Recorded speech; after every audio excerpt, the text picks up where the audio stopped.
For this next example, we're going to switch things up a little bit. We're going to do a definite integral, and this time we're going to leave off the radical. This time I'd like to do the definite integral from 0 to 1 of 1 over 1 plus x squared quantity squared dx. Now, for the record, just because there is no radical does not mean that you cannot use a form of trigonometric substitution here. So what I'm observing here is that we have something of the form a squared plus x squared, where a this time is equal to 1. Square root of 1 is 1. So I would say, let's let x be equal to 1 times the tangent of theta. Or equivalently, the tangent of theta is equal to x divided by 1. Setting up a right triangle would give us the following.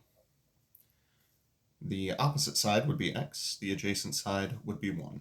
So x and 1. The Pythagorean theorem lets us know what our third side is going to be. That'll be the square root of 1 plus x squared. Now, taking a look at the hypotenuse and the constant side in this case, that would be the secant of theta is equal to our radical. Now, differentiating our substitution, this would give us that dx is equal to the derivative of the tangent of theta, d theta. So secant squared theta, d theta.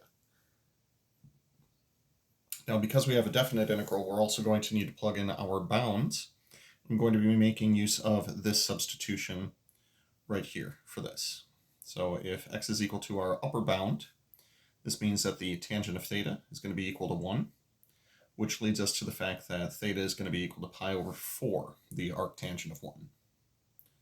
Additionally, if x is equal to 0, our lower bound, that means that the tangent of theta is going to be 0, which would lead us to the fact that theta is equal to the arctangent of 0, which is 0. So let's see what happens when we plug in all of these substitutions to our given definite integral. So once again, the bounds will be the first thing that change. They'll go from 0 to pi over 4. We'll have 1 over 1 plus x squared. Well, let's see. This lets us know that 1 plus x squared would actually be the secant squared of theta. So we'll go ahead and make that substitution. That would be the secant squared of theta, which is then in turn squared.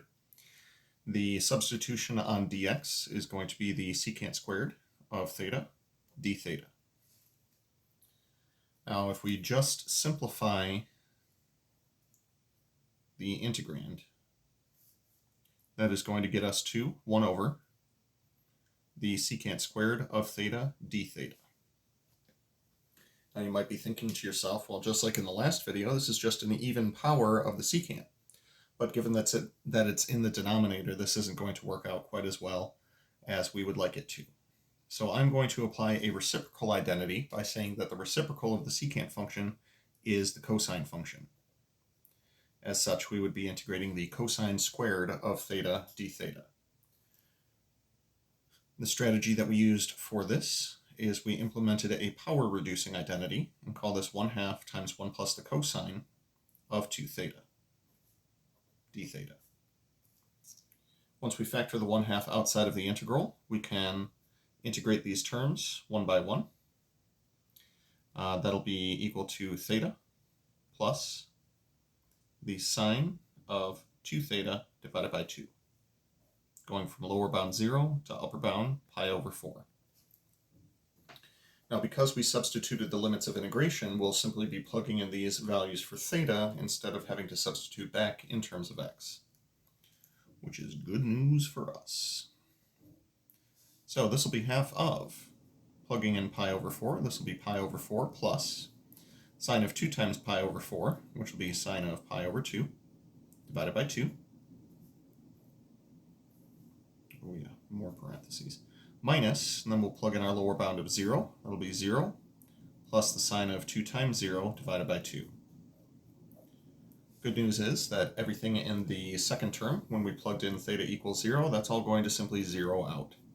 We'll be left with 1/2 of pi over 4 plus sine of pi over 2 is 1. So that'll be 1 over 2. Now, if you'd like, you can get a common denominator and add these together. Common denominator inside the parentheses would be 4, and we would have pi plus 2 all over 4. Factor in the extra 1/2 here, and that'll be pi plus 2 all over 8. And that will be our final answer.